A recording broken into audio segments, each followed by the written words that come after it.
বাজেটের মাধ্যমে জনগণের জন্য স্বস্তির ব্যবস্থার চেষ্টা করছে সরকার, সেই বাজেট বলে বিরোধী দল মানে না।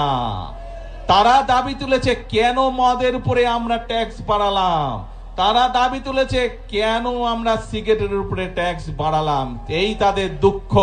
যেই বাজেটে ট্যাক্স কমানো হয় সেই বাজেটও বিরোধী দল মানে না।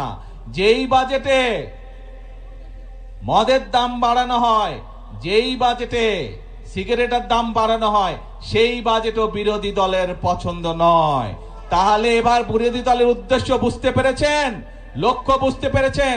তাদের লক্ষ্য বা উদ্দেশ্য দেশের মানুষের পাশে দাঁড়ানো নয়, তাদের উদ্দেশ্য একটাই, তাদের লক্ষ্য একটাই, সেটা হচ্ছে দেশের মধ্যে একটি অস্থিতিশীলতা, অশান্তি তৈরি করা।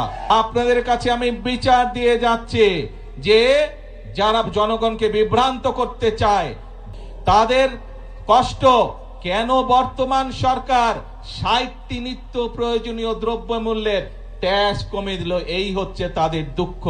তাহলে কি এরা জনগণের বন্ধু হলো? জনগণের বন্ধু তারা হলো না।